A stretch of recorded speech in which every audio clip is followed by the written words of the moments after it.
8 men from Tajikistan suspected of having ties to ISIS have been arrested following sting operations in New York, Philadelphia, and here in L.A. The suspects had been on the radar of the FBI Joint Terrorism Task Force.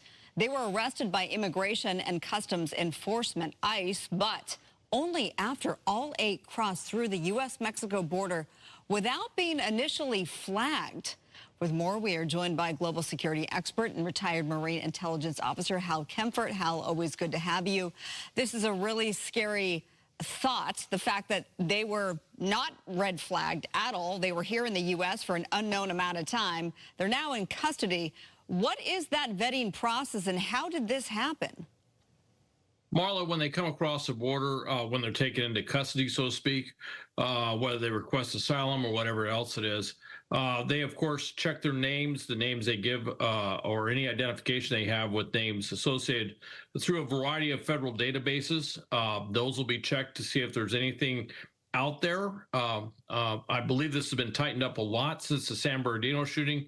You may remember that Tashfeen Malik, Farouk's wife, who was involved in that shooting, who was a terrorist, she actually gave a fake address that had never been caught in that vetting process. And if they had actually done the full vetting, they would have found out she had a tie to someone who was tied to terrorism, and that was missed. So there's been a lot of things done to correct that since. However, in this case, they got into the country, and they weren't flagged at that point, but they got somehow flagged later on. Yeah, so what do you think needs to change? Because I get it. I get that things have tightened up, but it needs to be tighter. Obviously it does. And obviously they're going to be going back and looking at what databases did they check. I wouldn't be surprised if there's some initiative back in D.C.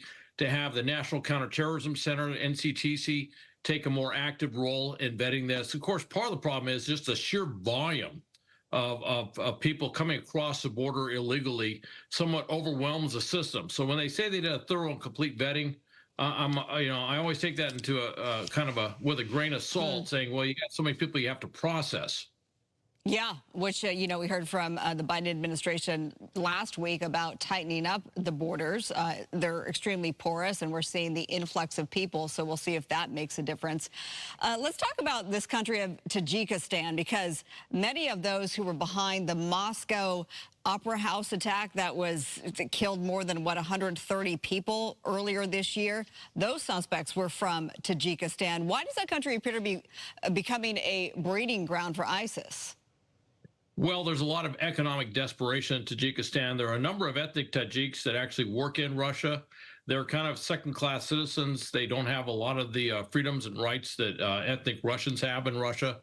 And because of that, there's phenomenal frustration. This is what ISIS-K or ISIS, of course, this is a Central Asian version of ISIS. This is what they've been basically feeding upon, recruiting upon, and basically pulling them in. So Tajikistan's become, and ethnic Tajiks from that region have become a new area of interest, if you will, in terms of where this terrorist threat could come from. Certainly, we've seen the attack that ISIS did in Iran. We saw the Moscow attack at the Crocus Theater and at the mall in general. And now we're seeing this threat. I think you're going to see a lot more focus on ISIS-K in general, but also ISIS-K recruitment of ethnic Tajiks.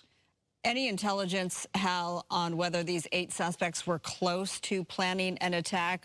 If 8 got through, there's got to be others. Well, there is. Apparently, there was a phone intercept, a wiretap, if you will, where one of them was talking about bombs, and also there was talk about doing something that would be bigger than the Boston Marathon bombing. Now, and from what I can tell, it looks like at least one of them may have somehow wandered into an ongoing terrorist investigation involving a joint terrorism task force and the FBI, and was picked up on a wiretap, probably talking to somebody who is already under investigation.